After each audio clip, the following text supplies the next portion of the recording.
crawl in his mouth.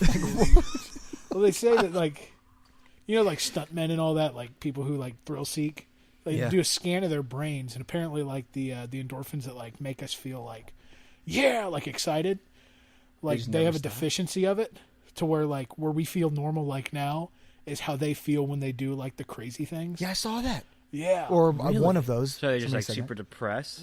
Well, no, they're not like, it doesn't like affect them like that, but it's just like their excitement level is lesser than where like a normal brain would be, I guess.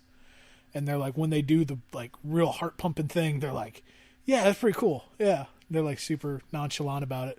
Okay. Yeah. Interesting. Yeah. That's why you stick your head in a gator. If you feel bummed out. No.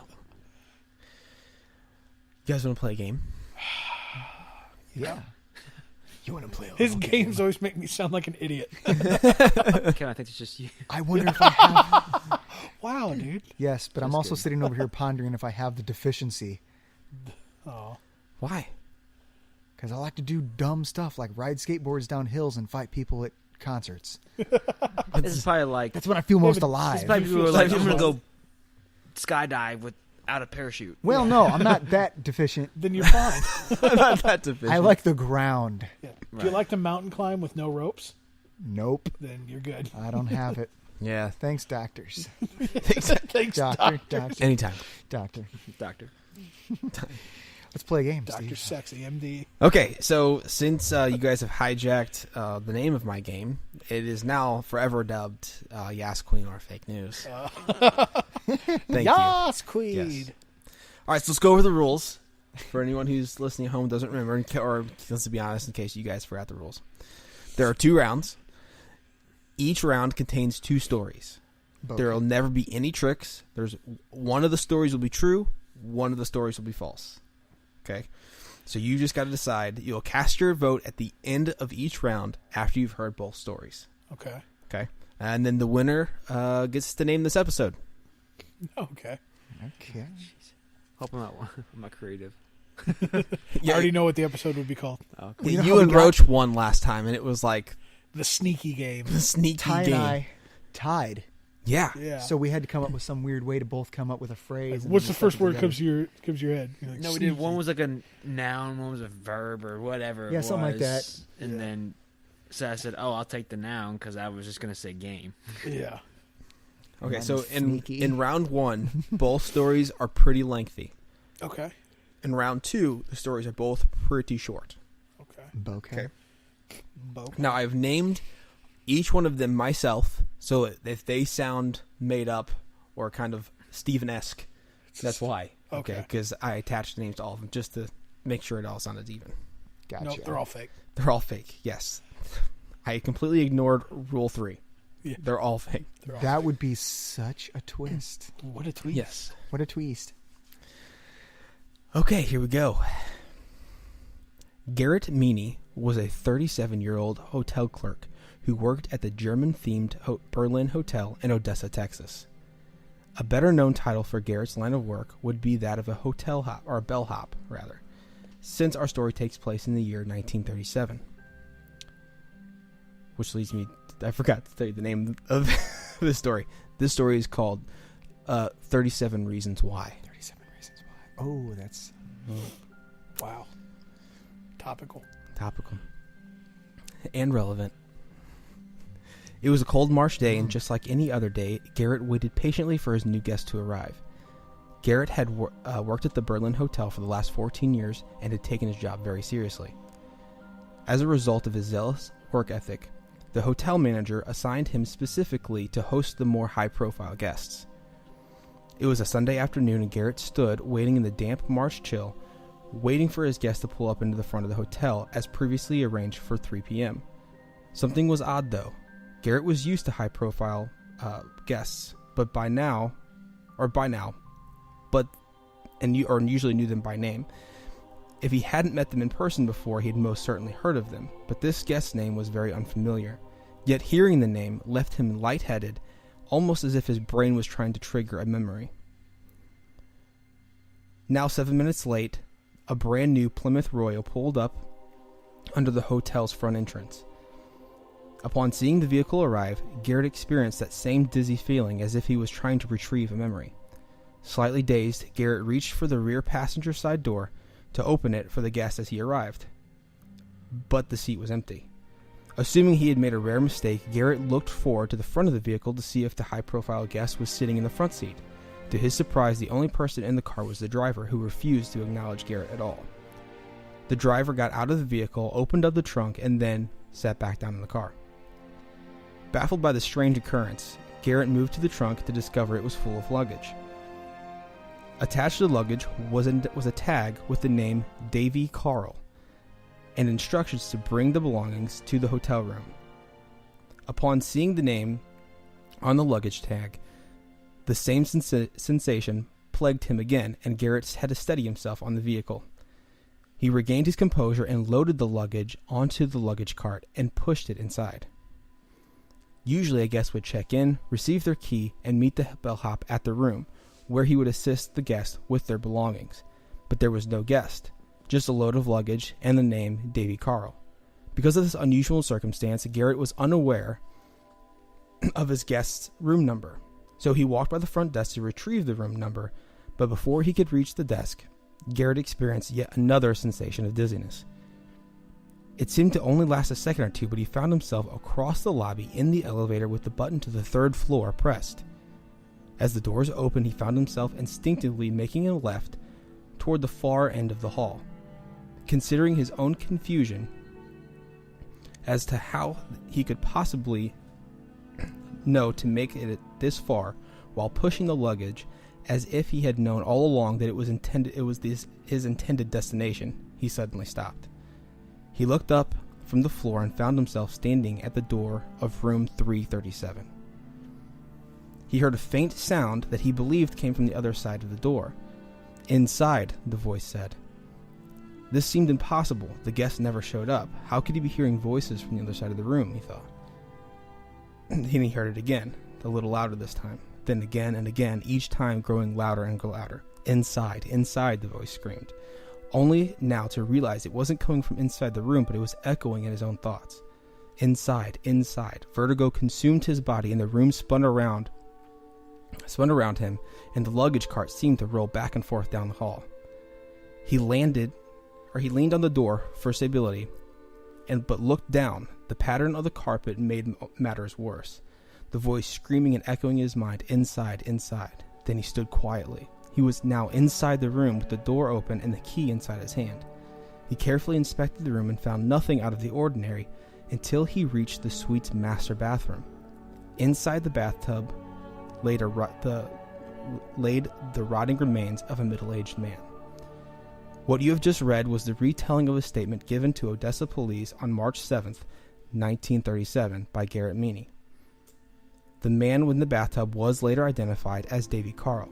Police noticed the strange pattern of the reoccurring number 37, or 3 and 7, and made Garrett the number 1 suspect. However, the case was eventually ruled a suicide. Okay. Look up to Twilight, man. Yeah. Or Twilight Zone. I was thinking like Shining. Yeah, we're The Shining. And then a sparkly man walked in and said, The "Shoot." werewolf. Shoot. Tell me, what are you? Vampire. All right, so keep that one in mind. I'm gonna do the next one. Okay. This will be the last one for round 1, and then I'll let you guys talk about it and figure out what you want, and then Okay. Rocking. This one is called A Difficult Case.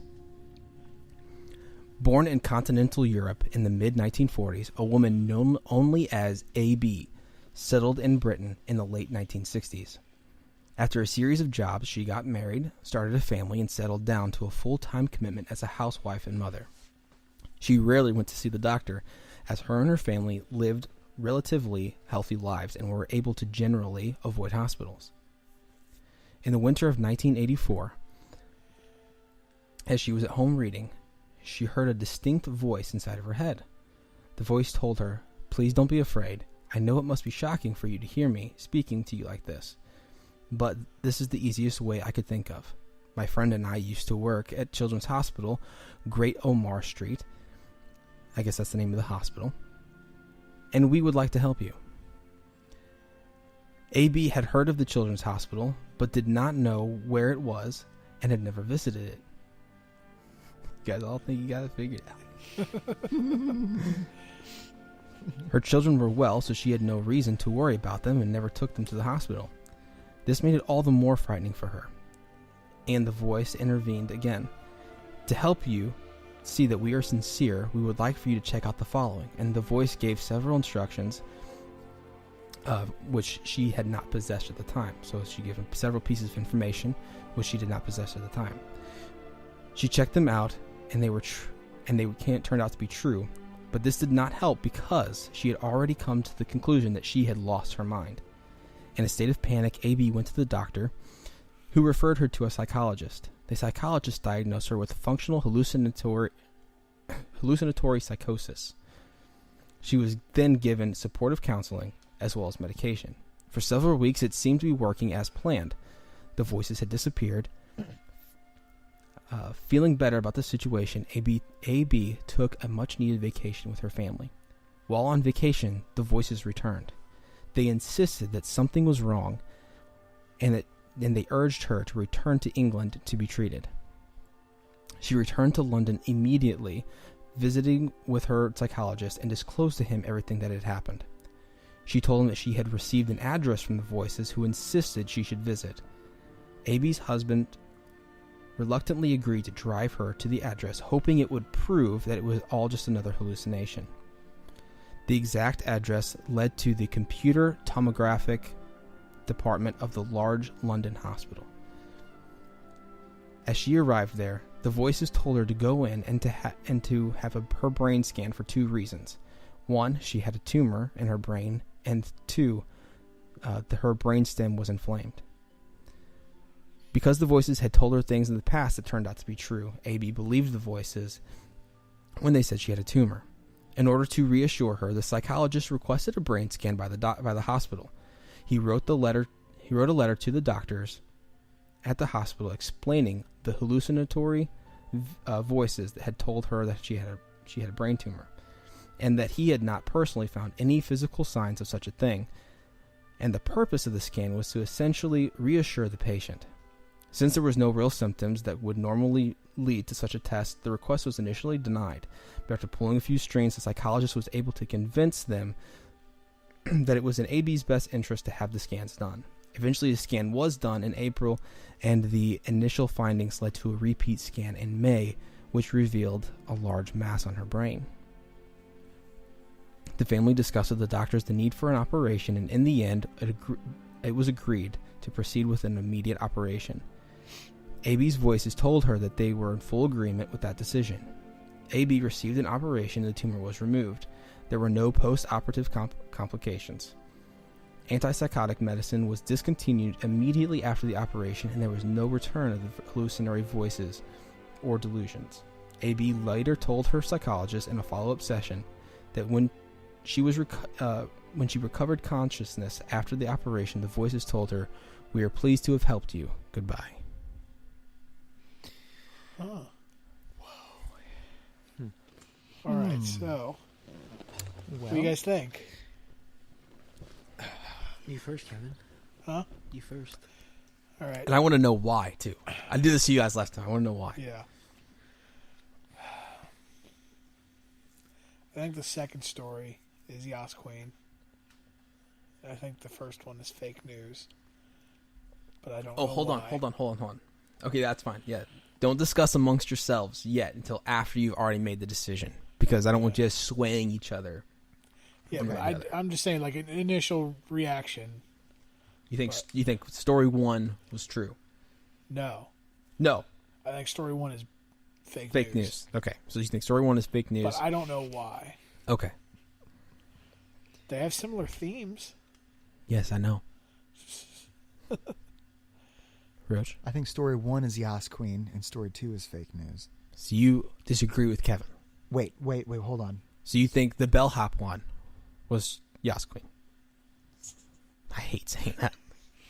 I love that of all people, that's your segment. Yeah, thanks. I'm going to say yes. The first one is YAS Queen. Okay, Second one is fake news. Tyler. I don't know, because at first I was with Kevin, and I got thinking about it, and I was like, man, I don't know. I guess since I'm the last one, I guess I can kind of talk it out, right? Because my first thing was when you said, like, the damp, moist, whatever, mossy, whatever you said. Yeah. It makes me think I was like, okay, that's too much. Like, I don't think anybody would say that unless they're reaching too hard, Yeah. you know? Where if Steven wrote the second one, he would have said, like, I don't know, because you said something like, I guess that's the name of the hospital or whatever. Like, I put my own twist on both stories. yeah. So I don't know. I think you're trying to throw us off with that one, That's what I'm saying. but I also think you knew that. So I'm sticking to my. saying my gut was to go with Roach. Afterwards, I was thinking about that while Kevin was giving his. I was like, I think I'm gonna go with the first one's real, the second one's fake. Okay. say it right, Ty. First one is what? Fake news. Or YAS Queen. YAS Queen. Yeah. Okay, so Tyler and Roach, you guys think that the bellhop story, the hotel story, is YAS Queen. YAS Queen. And Kevin, you believe that Yes. the The second The second Squeaky one couch over is here. YAS Queen. the difficult case is YAS Queen. The real fake news. Wait. So the one who was fake news, Yeah. the one that was fake news, is 37 Reasons Why. Kevin was right. Yeah. It's a Wait, gut feeling. wait. The one that is fake We news were wrong. is... Yeah. Oh. Yeah. Tyler, we were wrong. Which I thought, did you add the moist, dark, whatever? Yeah, it is? I did. Yeah, I knew It- what it. was- That what my was the gut. actual I should line? have went with that, but I said Moist. waiting in the damp March chill. that's it. That's what I said. Yeah.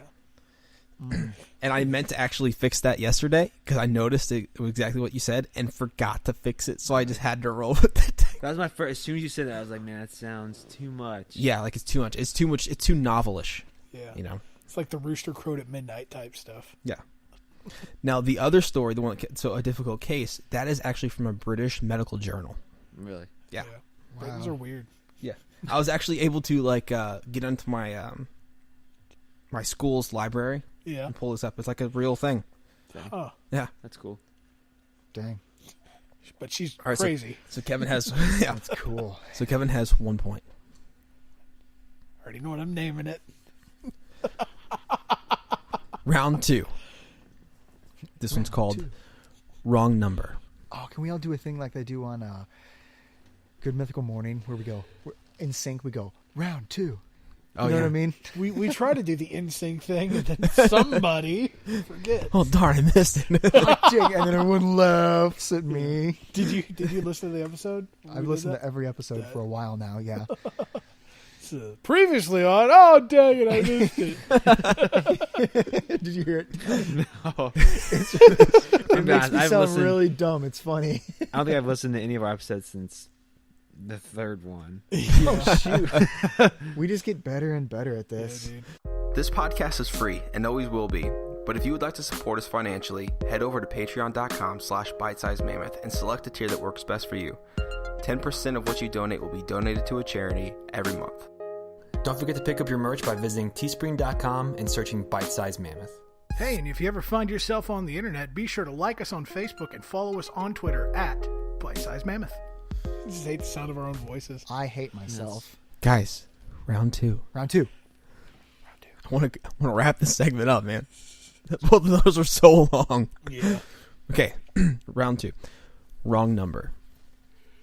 In the small country of Bulgaria. Fake news. The small county of Jefferson. It's pronounced Bulgaria. Bold. Sorry, go ahead. Start over. Steve. Sorry. You're good. You're good. Wow. Okay, so in the small country, I can't not say county now. Sorry. In the small country of Bulgaria, there was a string of mysterious deaths between the years of 2001 and 2005, with one thread that could tie these seemingly unrelated people together. The first victim was Vladimir Goshnov. He was the former CEO of a Bulgarian mobile phone company, Mobitel. Despite a spotless business record, there was there were persistent rumors that his cancer had been caused by a business rival using radioactive poisoning. Vladimir died of cancer in 2001, aged just 48. The second victim was a Bulgarian mafia boss, Konstantin Dimitrov. He was gunned down in 2003 by a lone assassin in the Netherlands during his trip to inspect his $500 million drug smuggling empire. It was rumored that some Russian mafia bosses, jealous of his drug smuggling operation, were to have been behind the killing. Dimitrov died at age 31. The third victim was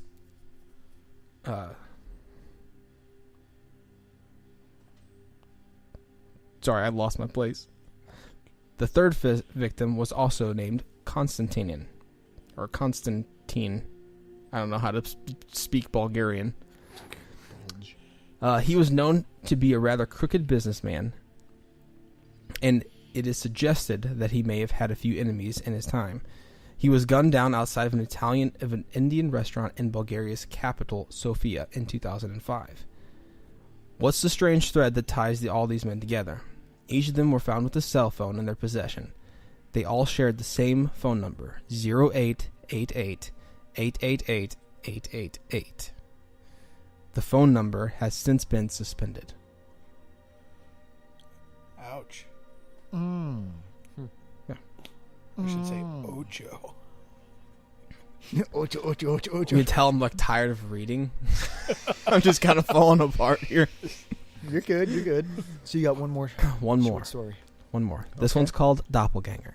Mm. In the fall of 2006, in a small town of Anniston, Alabama. See, I can pronounce all these. It's American.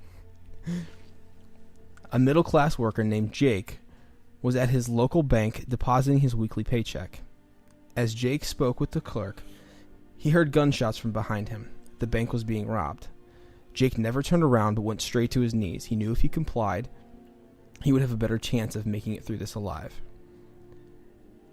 As one of the armed masked men demanded money from the safe from the clerk, the other man went person to person demanding that they surrender their wallets and other personal possessions. The armed man made his way to the person sitting on the floor next to Jake and became violent with the person. The man, now unmasked, pointed the gun at Jake's head. Jake turned pale as he looked up at his assailant. To his shock, the man shared his face. The two stared at each other for a moment. Now with the money, the two stared for a moment when the other man, now with the money, urged the man with Jake's face to put his mask back on and run. The man demanded Jake's wallet and fled from the bank. Jake shared his story with the police, who informed him that they knew who he was and gave Jake his name. Justin, Jake's twin brother, was separated from him at birth when their single mother died of complications. The police also found Jake's wallet a block away from the bank with all the cash still inside.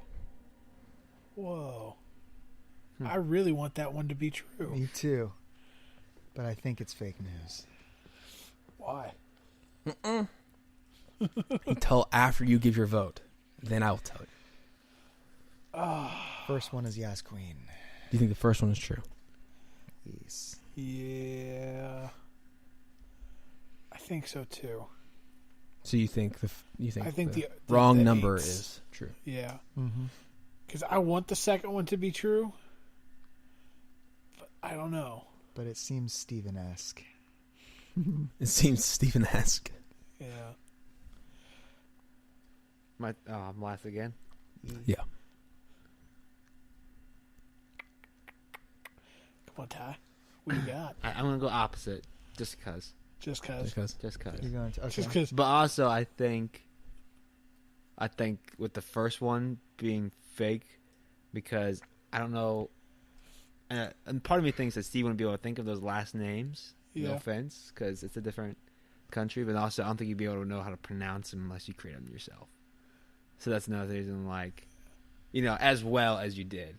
You know what Yeah. I'm saying? I'm not trying to sit and bash you. Like, I'm not trying, but like, I feel like that'd be difficult unless you thought of yourself, heard of yourself, or whatever. That's my part of my reason of why I'm gonna go opposite and say first one's fake. Yeah. You think the first one's fake? Yeah, but the second one does seem too good to be true.